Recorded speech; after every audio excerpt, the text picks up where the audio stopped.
Sejam todos muito bem-vindos a mais uma edição do nosso podcast. Se é JM Podcast ou se JM Cast, isso depois o Efraim vai decidir. Nós hoje teremos o privilégio de estar com uma figura de elevado relevo a nível de juventude na advocacia. Ou seja, um dos jovens mais promissores da nossa advocacia. Ele teve um percurso acadêmico extremamente promissor. Já me disse para não falar daqui de alguns dados, mas não faz mal. Um jovem que certamente a nível profissional já tem o seu nome escrito na roda do direito laboral e não só. Eu hoje estarei com o jovem Delmiro Imbe. Por favor, ou como alguns não sabem, Delmiro Rodrigues Imbe. Dr. Imbe, seja muito bem-vindo ao nosso podcast. Boa tarde, Dr. Maiande, muito obrigado pelo convite.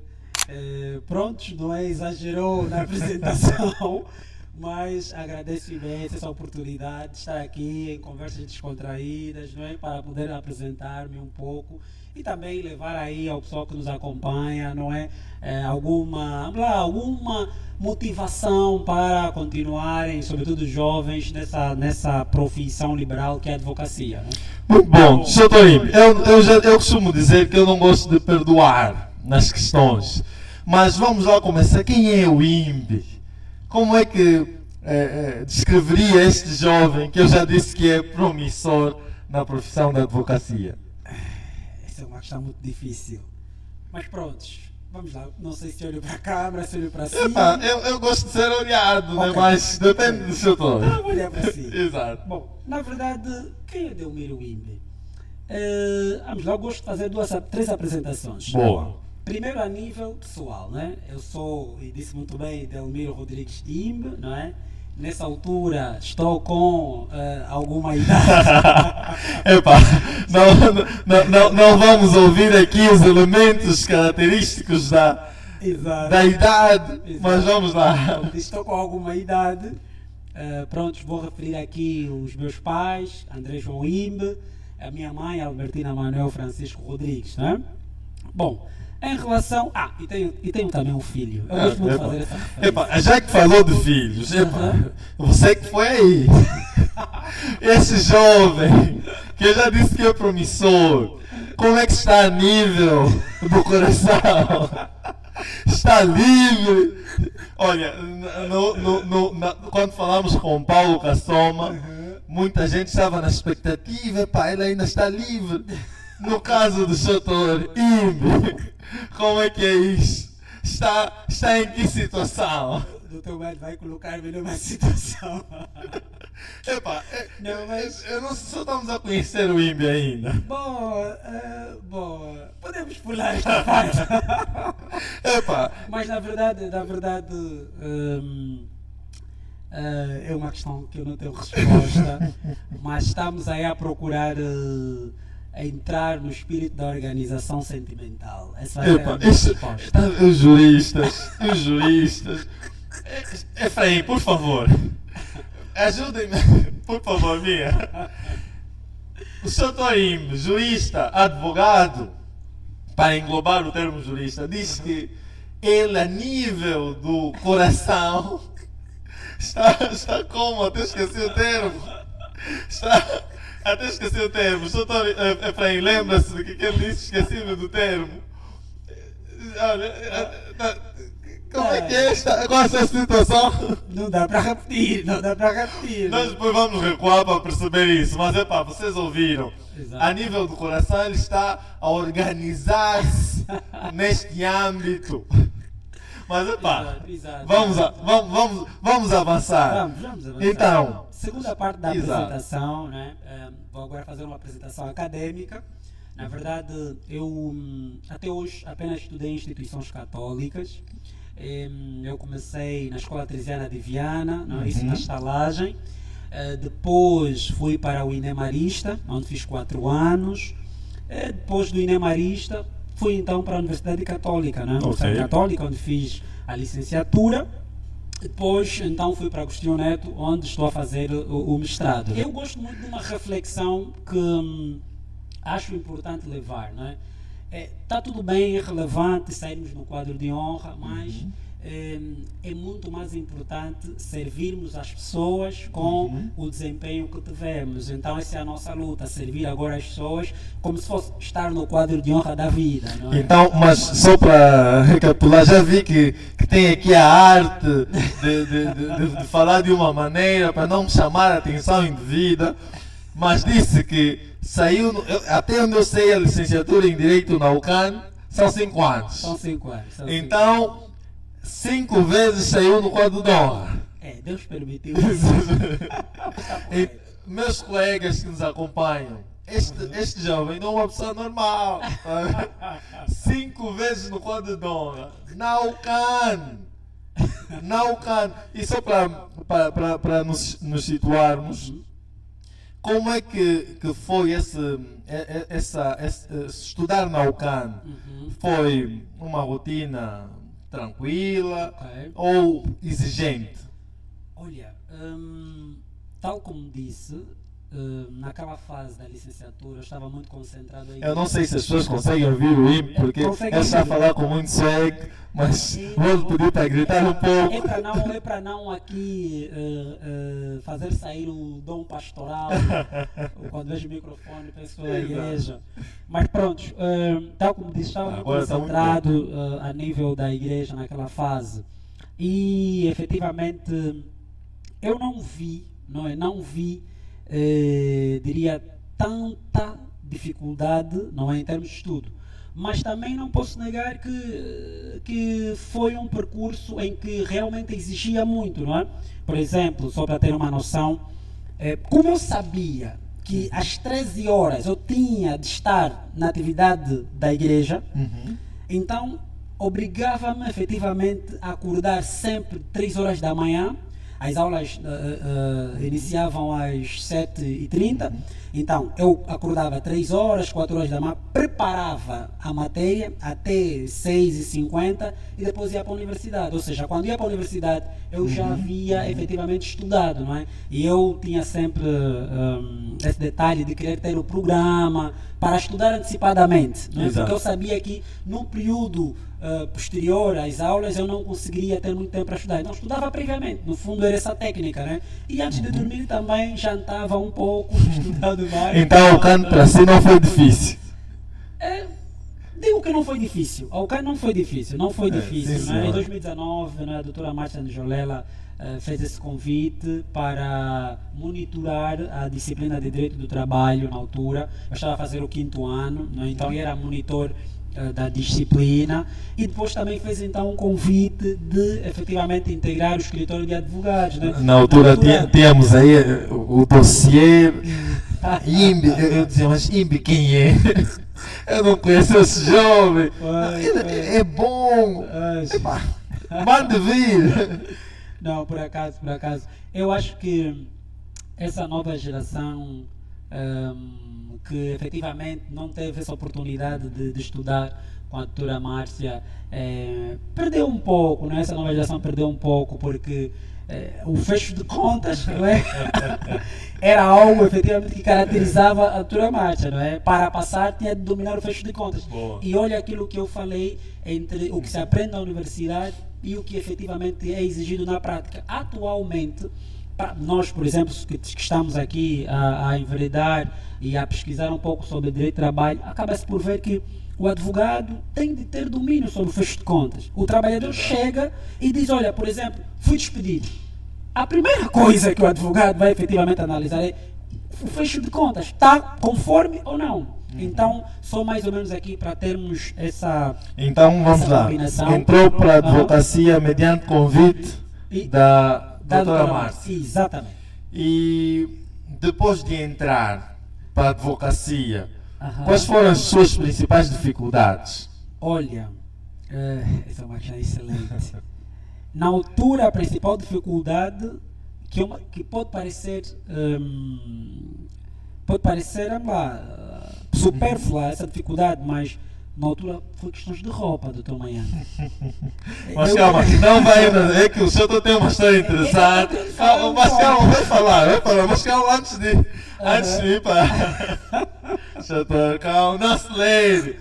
Mas fale-nos primeiro desse processo de entrada. Exato. Depois vamos pegar nessa dificuldade. Mas como é que foi esse processo de entrada? Foi convidado? Fui convidado. Depois o que aconteceu? Lembro-me que apareci no escritório. Quem me recebeu no escritório na altura foi o Dr. Maiane. Já nem me lembro. Dr. Maiane. Isso foi no Muiboma, no Talatona. Mas naquela altura, como estava também a frequentar a universidade, quase que não consegui comparecer. Mas depois já o escritório havia mudado a sua sede para a urbanização Nova Vida, e lá, né, tivemos aquele enquadramento. O Dr. Maiande, com muita paciência, acompanhou-nos. A entrevista é sobre si. Não é? Escritório. E eu digo que no início a pessoa vem com uma convicção de que tem algum domínio de algumas matérias, mas depois na prática vê que é importante e necessário conformar a teoria, não é? Tentar aqui lapidar essa teoria e fazer sentar naquilo que é exigido. Exato. Pelos escritores. E eu falo hoje isso diria com alguma pequena experiência, né? Como diz a doutora Márcia, a idade também já permite fazer aquilo algum juízo. E eu nunca me esqueci do que o nosso administrador de escritório na altura havia dito. Isso eu aconselho também aos estagiários isso, que vou aqui parafrasear. Chotorimbe, nenhum escritório contrata estagiário para dar trabalho. Ou seja, na verdade, quando os escritores contratam, é para que esse estagiário ajude a diminuir o trabalho, não é? Daí que faz todo o sentido, e isso é uma cultura que depois eu peguei na fase do estágio, que é efetivamente ir à busca, né? Ir à busca, sobretudo soluções. E qual a melhor forma? Conversar com pessoas que já estão mais expostas a nível da advocacia. Exato. Está a tratar de um tema, por exemplo, ligado aqui a direito comercial. Ligue para alguém que já tem experiência, direito das obrigações, ligue para alguém que já tem experiência, precisa de um modelo de peça, vai, debata, olha, estou acompanhando o processo, debata, ouve sempre a opinião de uma outra pessoa. Isso efetivamente é que foi me permitindo fazer, exercer melhor aquilo, a profissão no início de carreira, né? E aqui também dar uma nota que realmente quando se tem pessoas que acompanham o estágio, não é? Pessoas que estão sempre próximas a nós, a dizer, olha, aqui não é assim, faça isso, pessoas que estão disponíveis para debater, como o nosso administrador na altura, e também a patrona, não é? A patrona, a doutora Márcia, também na altura, muita paciência, e até agora muita paciência e disponibilidade em poder debater. Isso facilitou imenso, e é algo que eu enalteço e digo também aos colegas, não é? Que estão a iniciar, que é essa flexibilidade da doutora Márcia em poder expor os seus advogados, não é? Por exemplo, olha, não, tem uma conferência, não, vai lá o fulano para poder também estar integrado a isto. Então, isso são práticas que eu acho que os escritórios deveriam ter em conta, não é? E ser uma forma de lançar os seus advogados. Muito bom. Eu acho que eu já mandei os cumprimentos à doutora Márcia, né? Se não, doutora Márcia, nós temos muita estima por si e também expectamos tê-la aqui um dia desses. Mas, doutor, agora avançando para as dificuldades que enfrentou no início da carreira de advogado, primeiro advogado estagiário. Certo. Quais foram as dificuldades internas e externas? Não é? Internas, aquilo que teve como dificuldade dentro do escritório. Exato. E também aquelas que foram as suas dificuldades no contacto com outras pessoas de fora, instituições de fora. Exatamente, né? Tal como disse, internamente era mais essa conciliação da teoria que trazia com a prática, não é? Por exemplo, vamos lá, na hora de elaborar, vamos lá, por exemplo, uma contestação. A pessoa está com tanta teoria, que quase que descarregava um livro de Menezes Leitão na contestação. Mas depois a pessoa vai aprendendo que não, que eu não preciso de descarregar o livro todo, não é? Que eu tenho de me focar nos factos. Faço sim um enquadramento de direito, mas é importante focar-me nos factos. É importante fazer perceber o juiz, não é, daquilo que foi efetivamente a situação, ou daquilo que é ou foi a situação, não é? Para que depois ele faça o melhor enquadramento. Não é? Então, isso foi uma das dificuldades, então, que conciliar a teoria e a prática, não é? Foi efetivamente uma das dificuldades, mas, como disse, com apoio conseguimos sempre fazer aí os melhores enquadramentos. Depois, a nível externo, já avancei, foi essa dificuldade de vestimenta. Na altura, nos meus primeiros anos, eu ia para o escritório de t-shirts, de tênis, não é? De tênis, porque, boa verdade se diga, na altura não tinha fatos, não é? Não tinha fatos, não obstante dedicar-me à igreja, não tinha fatos. E só para as pessoas que nos acompanham, terem aqui um cenário que são coisas que me marcaram e eu eu faço sempre questão de dizer. Nós tínhamos uma reunião, não é? Num banco, não vou falar o nome do banco, e era tão importante aquela reunião que eu coloquei, pronto, já havia conseguido comprar o meu primeiro fato. Já consegui comprar o meu primeiro fato, meu primeiro sapato. Mas pronto, faltavam meias. Pronto, e nós íamos para aquela reunião, na altura, numa viatura conduzida pelo nosso administrador de escritório. E pronto, o administrador olha para os meus pés e diz: epá, aqui o doutor não tem meias. Eu não achava aquilo relevante, mas eu não sabia ainda da importância da combinação, meias, sapatos, ou efetivamente aqui as cores, tudo isso, né? E na altura o nosso administrador, né, parou o carro, retirou o dinheiro da sua carteira e foi à praça, comprou meias, não é?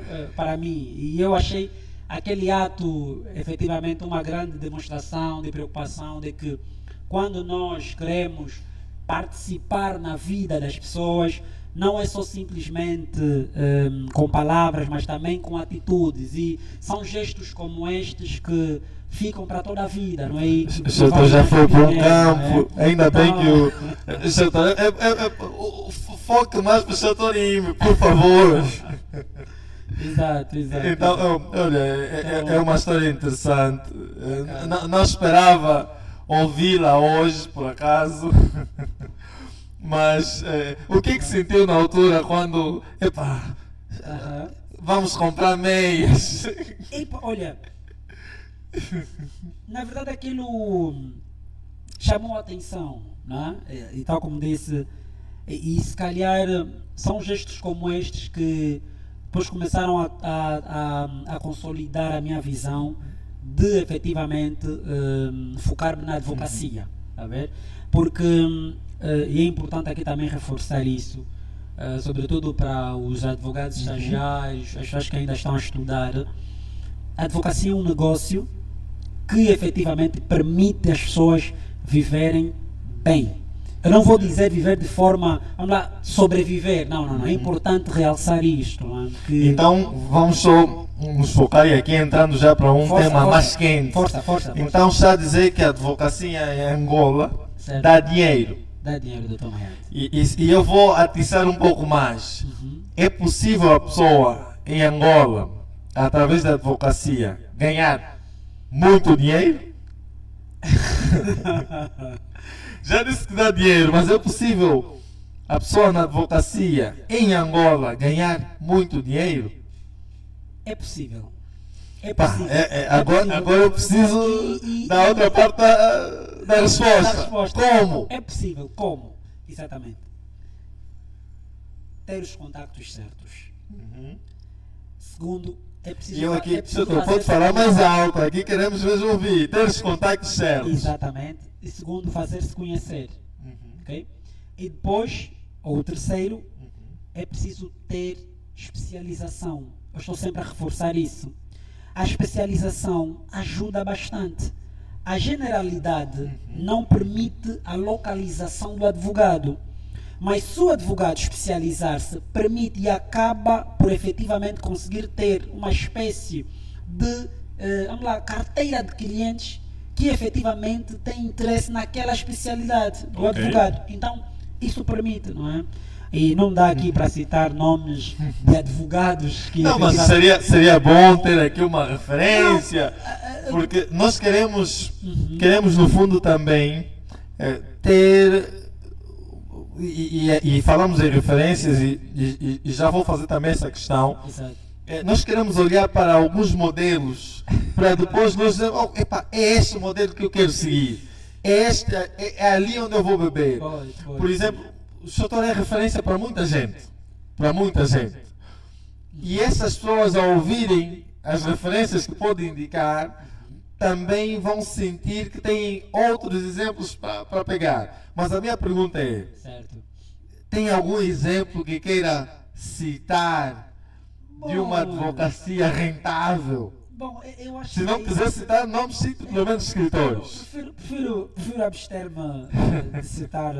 Mas eu posso citar um para lhe ajudar. À vontade, doutor Maida. Assim, eu hoje, quando vou avaliar alguns escritórios, eu gosto de avaliar o nível de organização. Exato, né? exato. E olhando a nível de organização, eu posso citar, sem medo de errar, já litiguei também com eles várias vezes, os meus colegas da Fátima Freitas, por acaso, eu olho a Fátima Freitas hoje como um escritório de grande referência.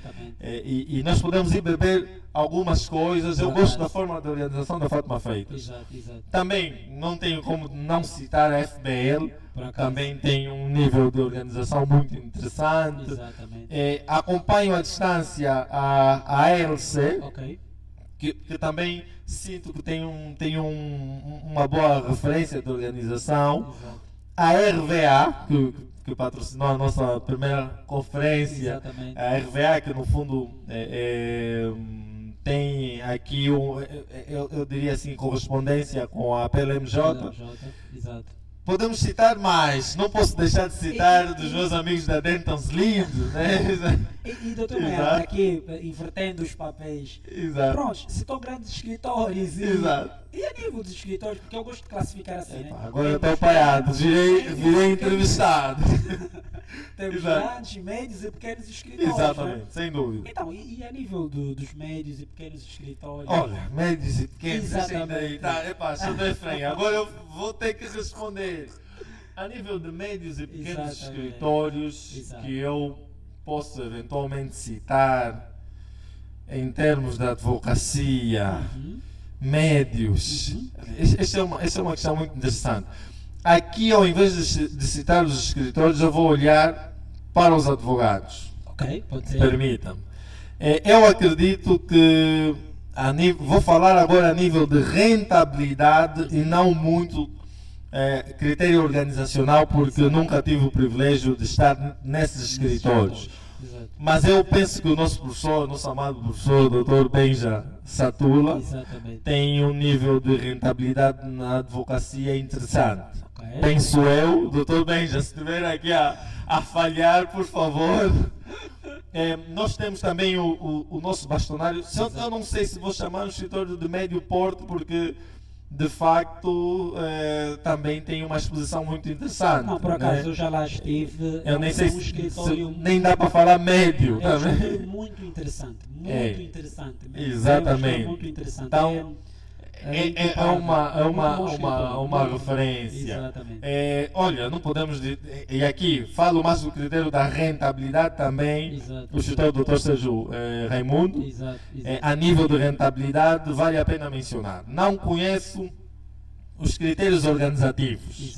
Mas a nível de rentabilidade também acho que é interessante. Mas, e o JM Advogados? Olha, eu não posso litigar em causa própria. Nem passar aqui elementos. Não, porque nós temos acompanhado o seu trabalho a nível de redes sociais, olha, como é que eu vim parar nesse lugar? E temos aí visto e lido também, melhor assim, uma frase, os campos Estão brancos. estão prontos para a colheita, não é? É assim, Então, na verdade, o que é que nós... Doutor, essa entrevista é sua. Mas aqui dando uma referência básica. Exato. Eu penso que o JM Advogado é um escritor que está a dar os seus passos sem receios. Exatamente. E acredita também, como o doutor disse, que a advocacia, que da advocacia é possível viver. É possível. E é possível viver bem. Exatamente. Nós não estamos no nível que ainda perspectivamos. Estamos a caminhar, acreditamos que estamos nessa altura num nível adequado para prestar os serviços da melhor forma possível. Exatamente. Não gostamos de dizer que estamos acima dos outros, Exato. mas também não admitimos que estamos abaixo dos outros.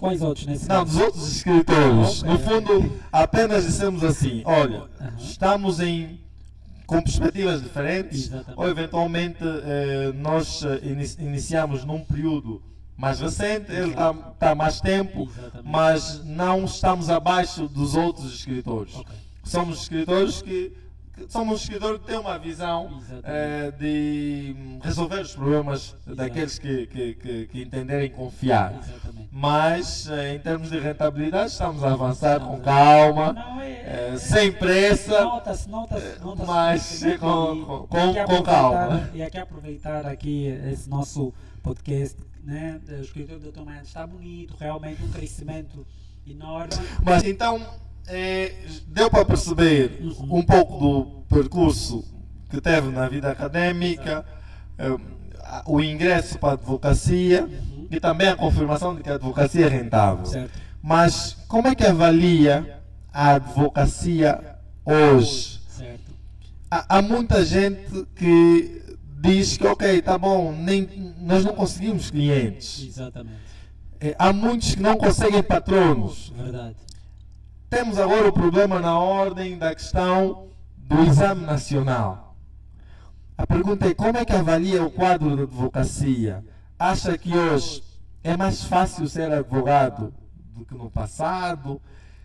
E se possível, pode ir tocando nesses aspectos que eu levantei. Sim, olha, é um aspecto que na verdade eu não gostaria muito de abordar. Mas eu acho que no passado era mais fácil ser advogado, não é? Porque eu na altura ainda fui abrangido por... acho que foi a última fase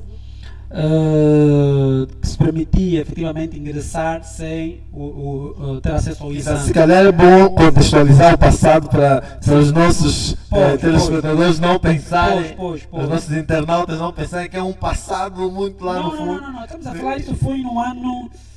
agora 2020, por ali, 2020, porque eu me lembro que estava a estudar. Exato. Depois de 2020, sim, provavelmente em 2020, não? Então o exame deve ter ali agora uns 4 a 5 anos, muito provavelmente, né?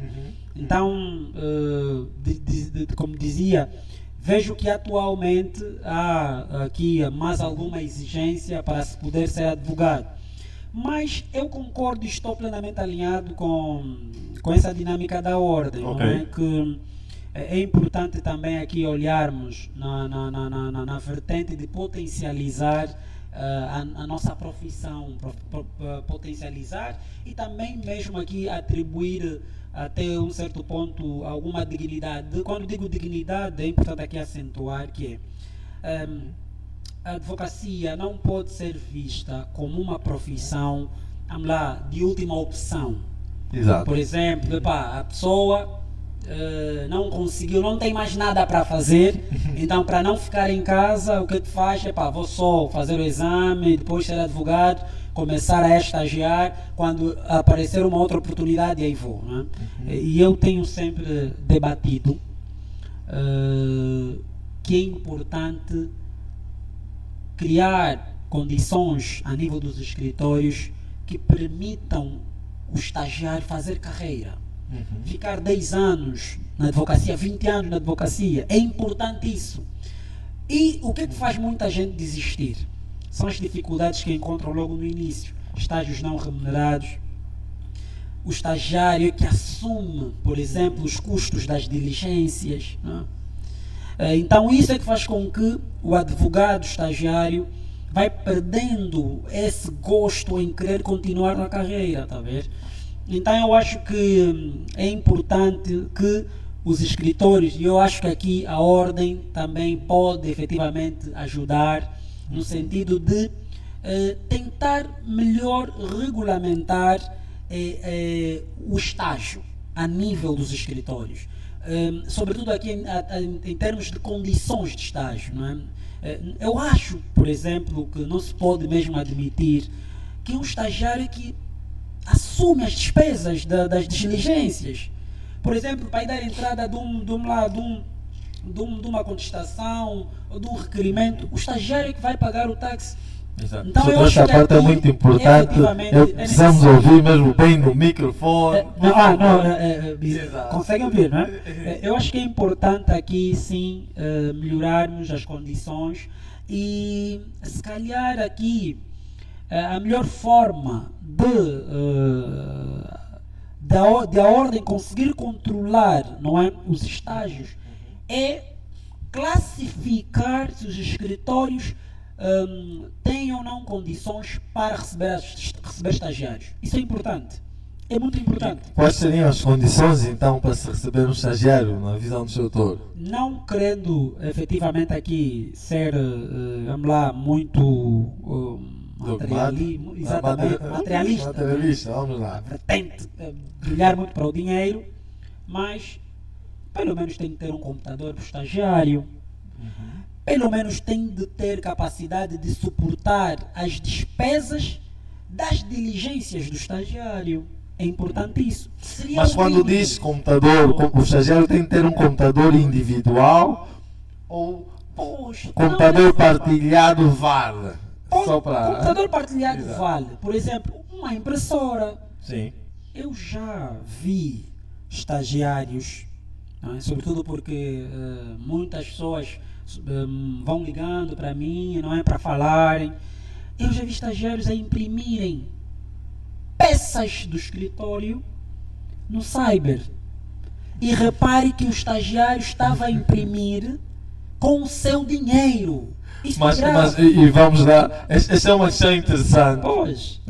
Lembro-me de uma experiência, mas não vou contar essa experiência.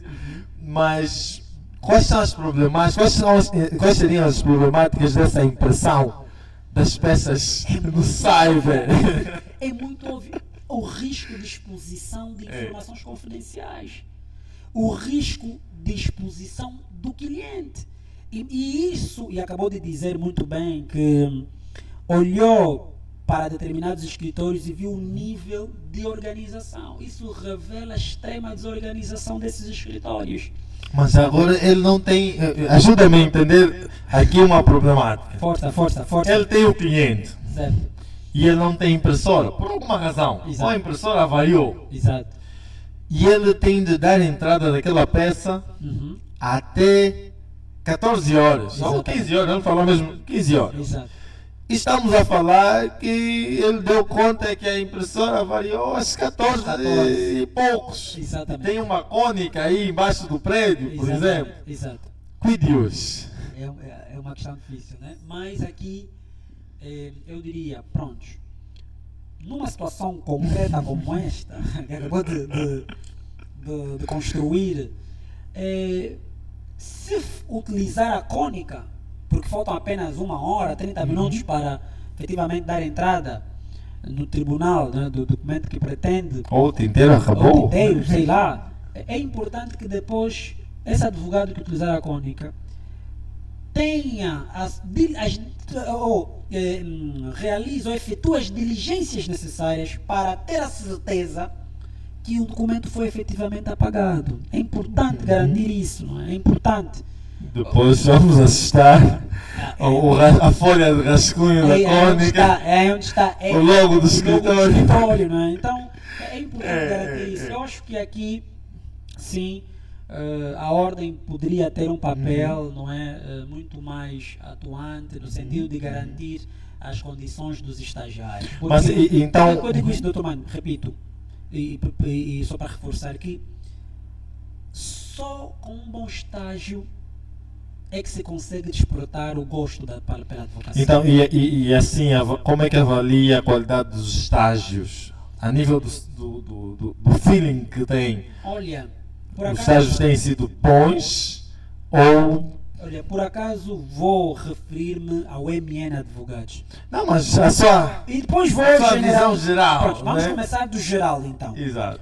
Assim, o geral não me permite dar uma nota negativa em termos de acompanhamento dos estagiários. Mas eu aqui... Não me permite. Depois vou dar minha opinião também. Sim, mas não me permite dar uma nota negativa, não. Mas, tal como disse, existem elementos a serem feitos, a serem efetivamente aqui mais conseguidos.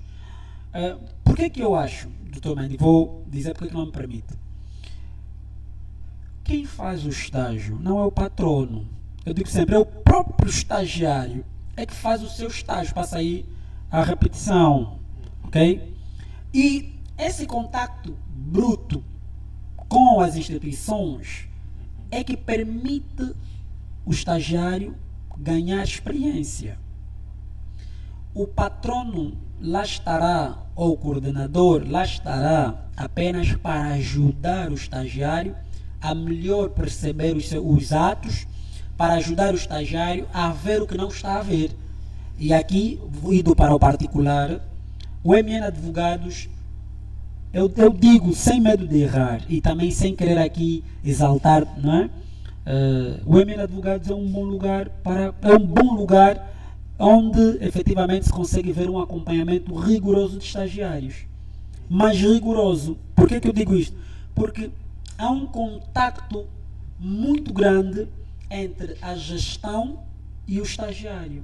Isso é extremamente importante. Mas a minha pergunta é, todos os outros escritórios estão assim? E é isso que eu quero perceber, qual é a avaliação que faz? Eu não conheço a realidade... Não, mas a nível do feeling, Sim, das conversas que tem com alguns estagiários de outros escritórios, acha que estão satisfeitos? Bom, eu digo mais, a insatisfação dos advogados é apenas em termos de condições. Exato. Apenas em termos de condições. Porque é importante mesmo que o advogado tenha esse contato com as instituições.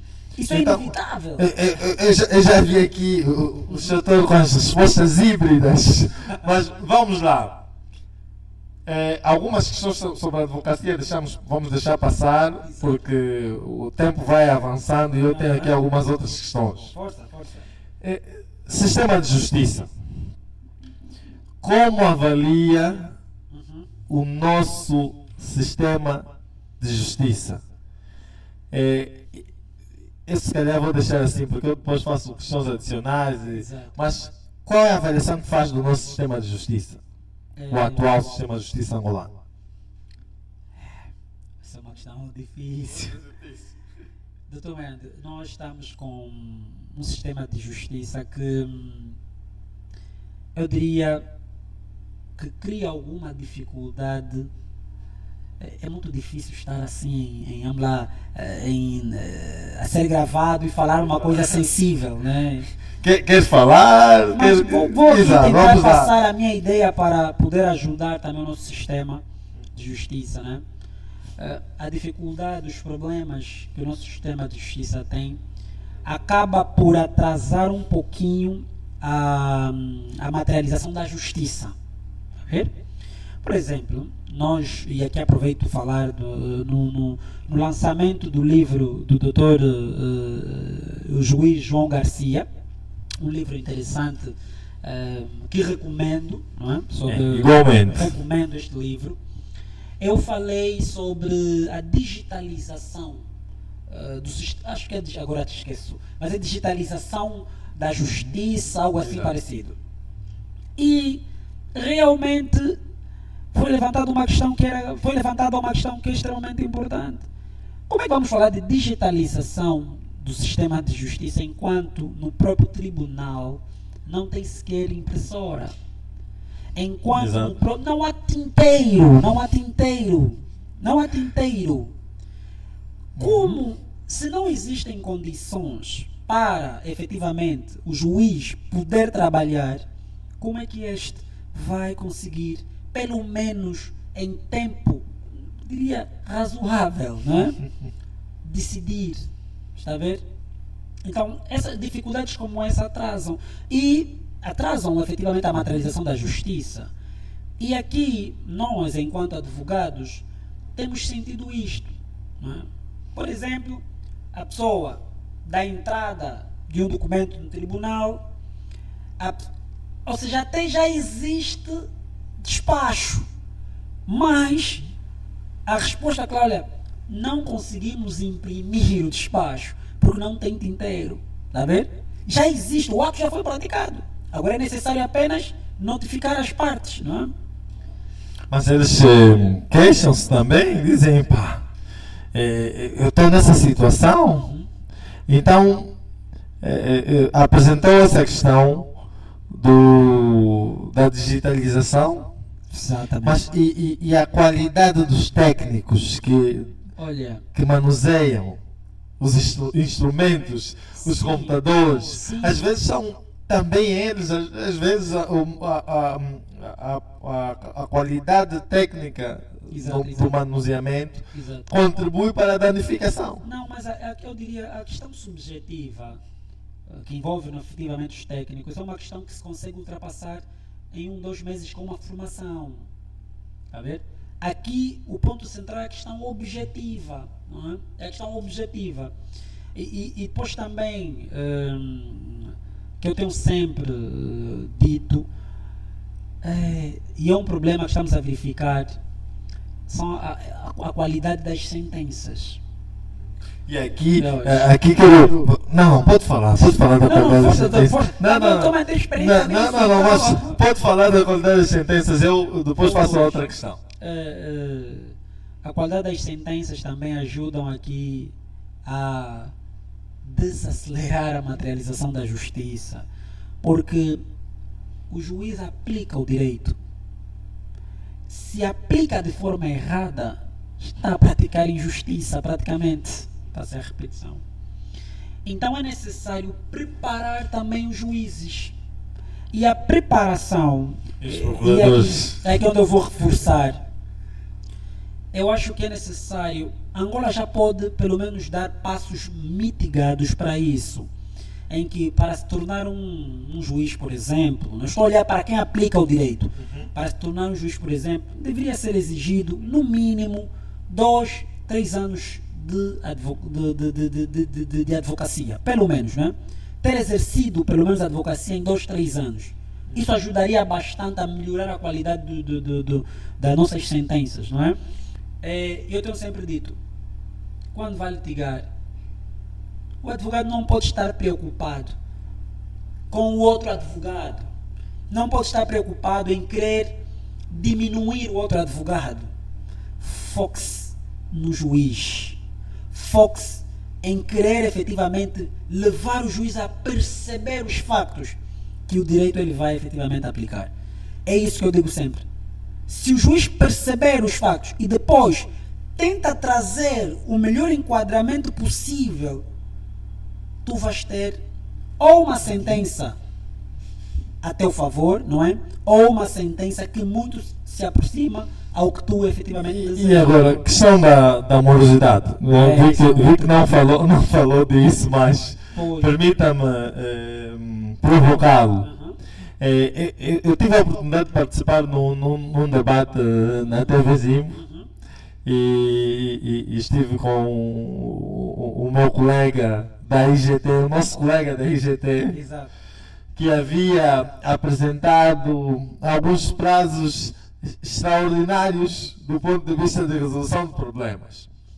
A pergunta que eu faço, hoje em Angola, é possível resolver problemas jurídicos a nível das instituições em 10 dias, 15 dias, a contar da solicitação do requerente? Bom, 10 a 15 dias, é possível? Eu nunca tive uma experiência. É possível? Havendo vontade das partes é possível, mas está vamos lá ver. das instituições. Exato. Eu entrego o meu requerimento de mediação, por exemplo. Um próprio para os meus amigos da instituição. entrego o requerimento de mediação. Exato. Eu consigo em 15, 10 dias ter o problema resolvido? Bom, eu nunca tive uma experiência desta, né? Por exemplo, há cenários em que a pessoa lá solicitou ou foi, por exemplo, a uma instituição, não vou falar assim, a Inspeção Geral de Trabalho, né? Mas a pessoa, né, aquilo é marcar 3 meses depois, 4 meses depois. Estamos a falar a mediação ou a tentativa, né? Mas eu digo sempre que a Inspeção Geral do Trabalho, e aqui também tentar aqui fazer um papel de elogiar o trabalho da Inspeção Geral do Trabalho. Esta parte nós sabemos. Sim, e inclusive trabalho, eu concordo sim, no grande trabalho que tem sido feito, apesar dos meios. Exatamente. Mas a minha questão é, em Angola, qual o prazo para a resolução de um problema a nível judicial? Vamos então pular para nível judicial. Bem, assim está melhor. Tem amigos da inspeção e tal, não vai criticar, mas vamos lá. A nível judicial. Assim está melhor. Olha, o processo mais célere que já acompanhei fez 2 anos. 2 anos. Ai, minha vai. Esse é o processo de todos os processos judiciais. O mais célere fez 2 anos, mas exatamente 2 anos. E então, repare, 2 anos para se fazer justiça. Epa, isto é... Está a ver? Então, eu acho que é uma questão que nós precisamos de refletir. Mas, às vezes, será que não é uma oportunidade de investirmos nos meios extrajudiciais? Eu acho que sim, porque, e aqui me lembro-me do meu mano mais velho, Sérgio Godinho, que muito tem falado sobre esse tema. Exato. E de facto, nós também defendemos na altura a institucionalização da obrigatoriedade da arbitragem quando o trabalhador assim optar. Exatamente. Mas, o código veio assim, né? O Código de Processo de Trabalho veio como veio. Exato. Eu acho que sim, é importante começar a investir. Mas, antes que me esqueça, quem são as referências do Sr. Tarimbe? Quem são as referências? Bom, de vida. Seja à vontade. Olha, essa é uma pergunta que realmente... Essa é a pergunta do problema. Por acaso nunca parei para ver referências, mas é importante aqui ver que durante o percurso todo várias pessoas foram ou inspiram-me. Se calhar essa é a forma mais correta de colocar. Aqui quer a nível internacional, ok? Vamos chegar pelo nacional. Pronto, pelo nacional. Só para não devagar. Exatamente, pronto. Como estudei na Universidade Católica, não é? Lógico que inicialmente alguns professores da universidade foram efetivamente inspirando, não é? Quais? Mas depois fui vendo aqueles que estão mais próximos, não é? A advocacia, não é? E aqui começar sim primeiro por falar da doutora Márcia. Já falou muito dela no podcast. Exatamente. Exato. É importante aqui começar por ela. Mas depois também temos outros professores, o professor Hernani, por exemplo, sim, Hernani Cambinda, por exemplo. Grande professor Hernani. Sim, o professor Hernani Cambinda também. Por que eu falo? Porque o professor Hernani auxiliou-me muito também no início e continua auxiliando, muita disponibilidade para poder debater. É super. Exatamente. Então, prontos. E o Dr. Maiande também. Estava nas pessoas, pulou. O Dr. Maiande também, exato.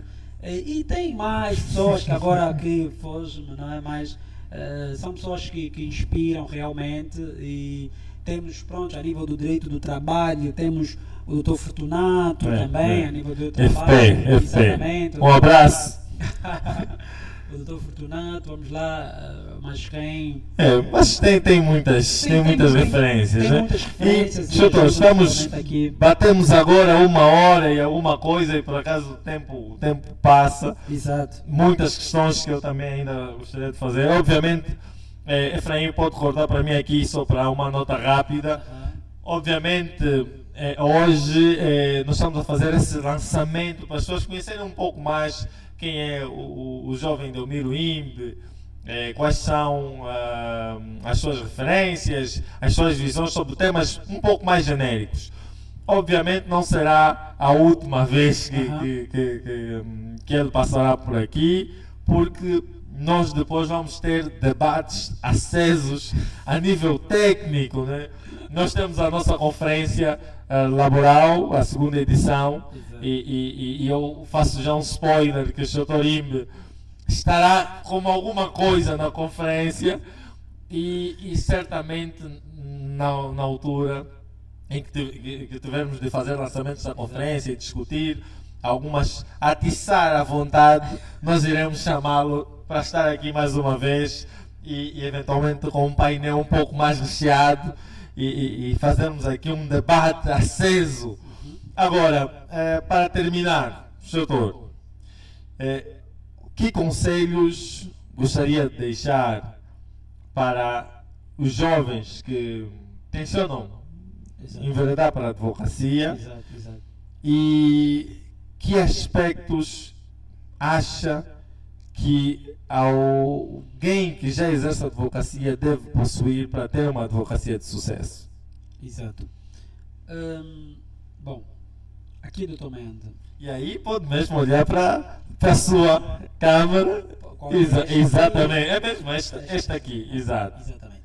Bom, para as pessoas, eu gosto de falar as pessoas, porque não são só jovens. E vão querer ouvi-lo um pouco alto. Não, estou a falar muito baixo, né? Pois é. Na verdade, até já deixei o conselho, que é, estando no início de carreira, é importante que as pessoas mantenham contactos. O senhor quer olhar para mim? Essa é a vez que eu olhar já para a cara. É necessário que façam contactos, não é, com pessoas que já estão a exercer a advocacia há mais tempo, não é? Por exemplo, não se fechem na caixa de conhecimento própria.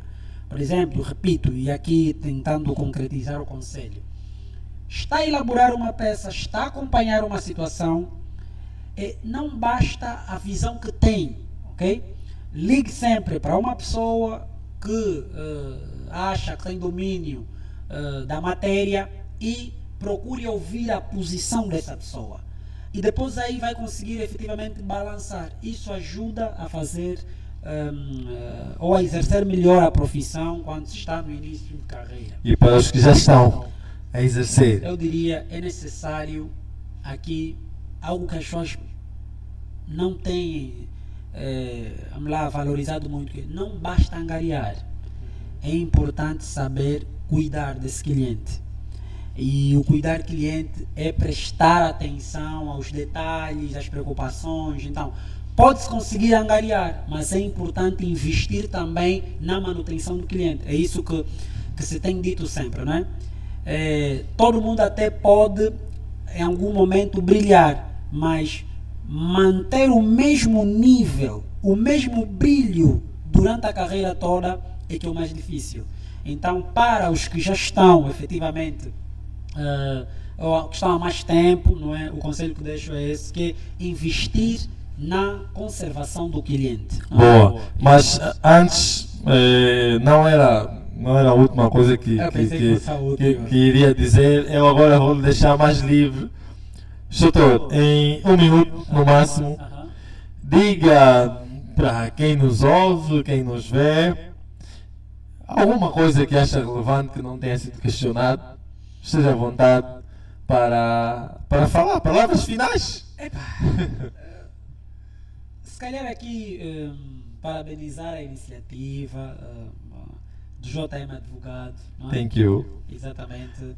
E é na verdade um escritório que que cresceu, está a crescer e nota-se isso. A primeira vez que cá vim, eu que visitei o escritório, era apenas um espaço, não é? Uma sala, né? Hoje nós conseguimos A small room. Exatamente, conseguimos verificar a dimensão do escritório, então é de parabenizar. E isso fica claro também para as pessoas que pensam que não se vive da advocacia. É importante reforçar isso, que Exato. olhem para a advocacia como um negócio qualquer. Como um negócio para se vai, por exemplo, vender viaturas. Tem de investir tempo, não é? Tem de, às vezes, tirar dinheiro para publicitar, tem de fazer isso. Então, olhem para a advocacia assim, não é? E depois, por que é importante fazer isso? Porque eu vejo que as pessoas não valorizam o advogado. Olham para o advogado como alguém que não tem dinheiro, está a ver? É importante. Era suposto ser a última coisa, Sr. Efraim, nós já vamos embora. Mas eu fiz uma publicação recentemente e coloquei nas minhas redes sociais a dar uma nota que os meus honorários não são baixos. Exato. O advogado está, ou seja, como o advogado vai viver em condições se ele cobrar sempre honorários baixos? Mas aqui se calhar, se calhar aqui é importante esclarecer para as pessoas. A determinação dos honorários também é muito ligada com o nível de preparação daquele advogado. Exato. E as pessoas não podem, por exemplo, esperar honorários, por exemplo, baixos de uma pessoa que já é reconhecida naquela matéria, por exemplo. Vamos lá, não me espanta, por contratar a doutora Márcia Angelela, 50 mil kwanzas, 100 mil kwanzas. Uma consulta jurídica. Depois a questão que vai se colocar, então, qual a diferença com o estagiário? Então, é importante, aqui sim, vale o que se diz, não é? Que a antiguidade é sim um posto. Então, se quer um melhor advogado, tem de estar preparado também para gastar. Tem que estar preparar o bolso. Exatamente. E eu digo sempre, o barato paga mesmo caro, doutor Manhã. O barato paga mesmo caro. Claro, isso pode não ser uma regra, temos sempre exceções, mas o barato paga mesmo caro. Quer um melhor acompanhamento da sua empresa com níveis de qualidade, vai ter de investir. Não espere, por exemplo, uma avança de 200 mil kwanzas, de 300 mil kwanzas. Vai esperar uma avança de 5 milhões. Aqueles que têm avanças abaixo, coitados, vão receber já a notificação. Mas, Sr. Torimbi, muito obrigado, Sr. Eu que agradeço, doutor Manhã. Muito agradeço essa presença. Pode colocar-nos em visão ampla. Exato, muito agradecemos. Falamos com o Sr. Torimbi, este jovem promissor. Efraim, corta agora aqui para mim, para que eu possa despedir-me dos nossos internautas. Muito agradecemos a vossa presença. Sr. Torimbi, muito obrigado por esse tempo. Voltará aqui para outros debates. Já acabou a discussão. Quem é? Próximas discussões são técnicas. Assim que nos acompanhou, agradecemos o amor e este carinho que tem por nós. Fique para outras edições, ainda temos muita gente para falar, para passar a sua experiência. Até lá, ganhe dinheiro, viva bem e seja feliz. Sucessos sucessivos sem cessar.